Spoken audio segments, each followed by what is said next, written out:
Magsimula ang kwento kung saan natapos ang unang kabanata. Kinabukasan, nagbigay si Han ng diretsahang pagsusuri kay Yolka, sinabihan siyang hindi sapat ang kasalukuyan niyang kakayahan, bagay na ikinagulat nito. Pinayuhan siya ni Han na kung nais niyang bawasan ang lakas ng kanyang mahika, kailangan niyang paikliin ang oras ng pagbibigkas at bawasan ang konsumo ng mana. Sa inis, napasigaw si Yolka at tinanong kung paano siya naglakas loob magsabi ng ganoong kabastusan. Mariing tinanong naman ni Han kung ayaw ba talaga nitong mag-improve. Dahil sa inis ngunit may pag-aatubili, tinalikuran siya ni Yolka at napilitan na sundin ang kanyang payo.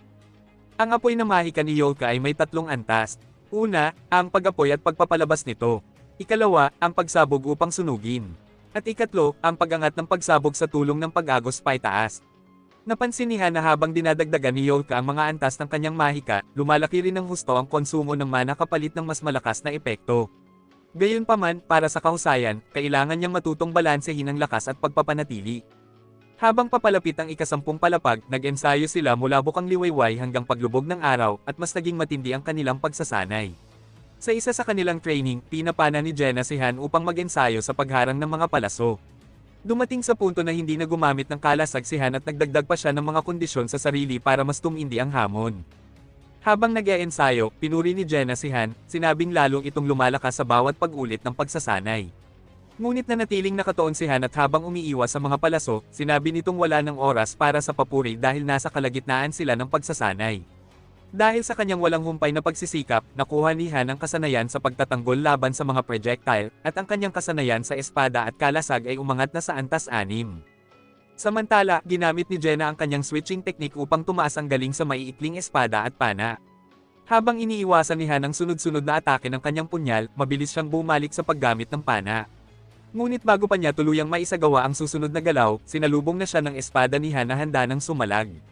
Nagulat si Jenna sa bilis at husay ni Han, na para bang nahulaan na niya ang kanyang huling galaw. Lubos na humanga si Han sa potensyal ni Jenna. Naisip niyang kahit isa lamang itong 1-star, napakabilis nitong matuto at tila hindi likas ang rate ng kanyang pagkatuto. Inamin niyang kung hindi niya nalaman ang tungkol sa pick me up, matagal na sana siyang naiwan ni Jenna. Pagkatapos, pinuri niya ito, na nagdulot kay Jenna ng halakhak at biro ukol sa dati nitong pag-iwas sa mga papuri tuwing training. Naisip ni Han na ang isang karaniwang 1-star ay kasing husay lang ni Aaron. Bagaman napaangat lamang ni Aaron ang kanyang kasanayan sa sibat hanggang antas 3, nagkulong ito sa kanyang silid upang masanay sa resistensya laban sa sakit. Sa kabilang banda, nagsanay din si Yolka sa Magic Hall ayon sa itinuro ni Han. Kahit bumaba ng kaunti ang lakas ng kanyang apoy, sapat na ang kanyang mahika, at maliban na lamang sa matitinding sitwasyon, sapat na para sa kanya ang gumamit ng unang antas. Dumadami na rin ang mga random 1-star na pumapasok sa training grounds, ngunit wala pa rin kapaki-pakinabang. Naisip ni Han na hindi pa napupuno ang Party 1 at 2, na tigli 5 tao ang limitasyon. Mukhang hindi rin balak ni Master Wu Tive na mag-summon pa ng iba, kaya't inakala niyang plano ng Master na isama ang mga tulad nila.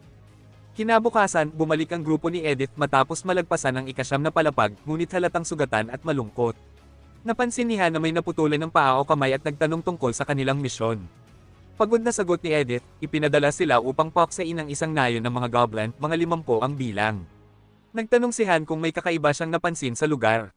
Ibinunyag ni Edith na tila isang putikan ng palapag na parang bagong ulan lang. Maliban doon, wala siyang napansin. Ipinabatid ni Esel kina Han na sila na ang susunod na papasok sa dungeon. Sa tulong ng apoy ni Yolka, matagumpay nilang nalampasan ang mga pagsubok ng palapag at nalinis iyon ng madali. Paglabas nila, napansin ni Han na ang ika-4 na palapag ay hindi na sapat na hamon para sa kanilang pagsasanay. Dahil sa matagumpay na ekspedisyon, umabot na sa antas 10 si Han, 8 si Jenna, 6 si Aaron, at 4 si Yolka. Naisip ni Han na naabot na nila ang pinakamataas na antas na posible sa kasalukuyang palapag. Dahil sa pagpapatakbo ng workshop, mas gumanda ang kanilang mga kagamitan. Ang mga lumang E-rank na leather armor ay pinatibay at naging D-rank sa pamamagitan ng paglalagay ng metal plates. Nakakuha rin siya at si Aaron ng maiikling espada bilang karagdagang armas.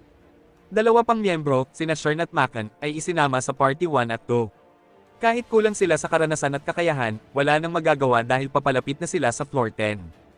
Kinagabihan, nilapitan si Han ni Esel at tinanong kung nahuhulaan ba niya ang uri ng misyon na naghihintay sa kanilang pag-akyat sa ika-10 palapag, at kung may tiwala ba siyang kakayanin ito. Tinanggihan ito ni Han at sinabing para siyang Diyos kung kaya niyang makita ang hinaharap. Dagdag pa niya, iniisip niya rin ang dahilan ng kanilang pag-iral doon ngunit hindi na nagtatanong ng walang kabuluhan. Sinabi ni Isel na isa nga siyang Diyos, ngunit sinagot siya ni Han na kung totoo iyon, sana ay nasakop na niya ang ika-100 palapag. Kahit kinikilala si Han bilang isa sa pinakamataas na ranggo sa Pick Me Up, at may titulong Master of Masters, inaamin pa rin niya ang kanyang mga limitasyon. Sa kabila ng mahabang karanasan, nakarating lamang siya hanggang ika-88 palapag sa loob ng mahigit 2 taon ng paglalaro, at ilang dosenang grupo niya ang nalipol dahil sa mga di inaasahang random na pattern at patibong. Naisip ni Han na ang mga master ng Pick Me Up ay lumalakas sa pamamagitan ng pagkatalo, at pinaniniwalaan niyang si Master Whatever ay hindi pa nakakaranas ng tunay na pagkatalo.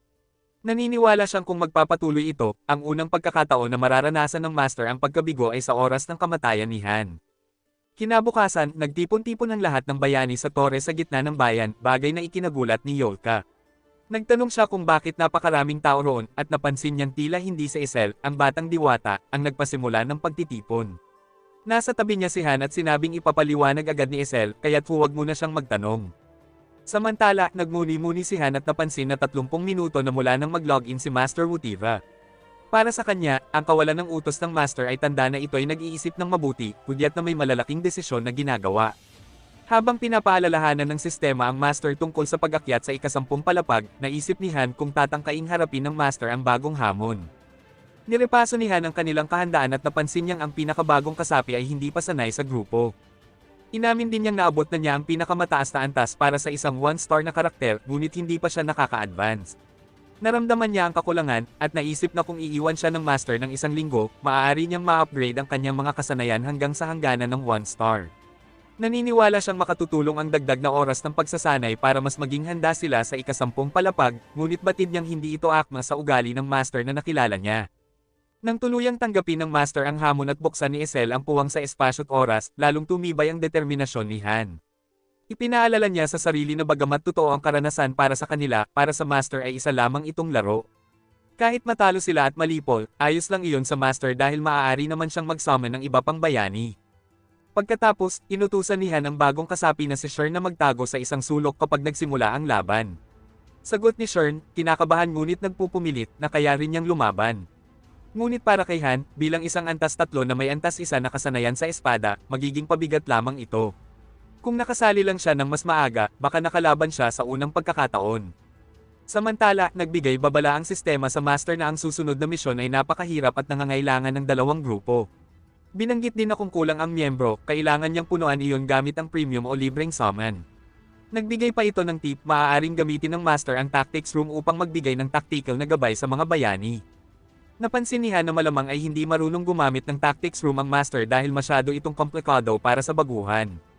Kaya't inutusan niya si Isel na ipaalam sa Master na kuhanin nila ang mga gamit mula sa storage. Agad sumunod si Isel at ipinaalam sa Master na may mga hindi nagamit na consumables. Inirekomenda niyang dalhin ng mga bayani ang mga ito para magamit sa tamang oras.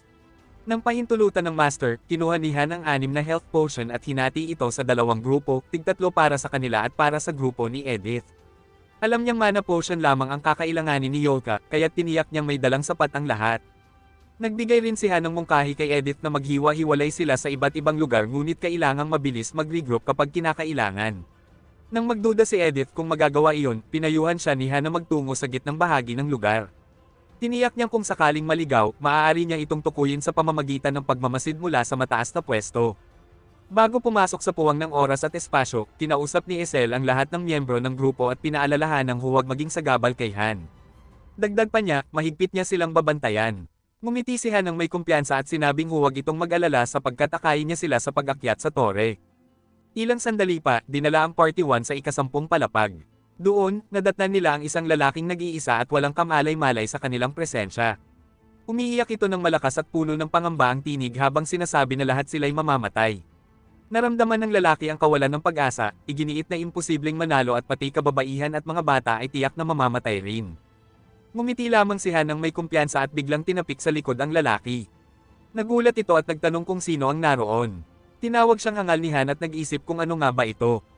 Ipinalam ni Jenna na marahil hindi sila nakikita ng lalaki. Sa takot, naupo ito at inakalang multo ang kanyang naramdaman. Napagtanto ni Han na isa itong NPC, non-player character. Naisip niyang normal lang na lumitaw ang mga NPC sa mga misyon kahit hindi sila agad nakikita noong una. Pagtingin ni Han sa paligid, napansin niyang familiar itong lungsod. Sumang-ayon si Aaron at sinabing parang nakapunta na sila rito bagaman may kaunting pagkakaiba. Doon napatunayan ni Han na tama, ito nga ang wasak na lungsod na kanilang dinaanan sa ikalimang palapag. Ang kaibahan lang, sa pagkakataong ito, hindi pa ito bumagsak. Pero bago ang sunod na chapter, huwag kalimutan mag-like, share at subscribe sa ating YouTube channel na Isekai.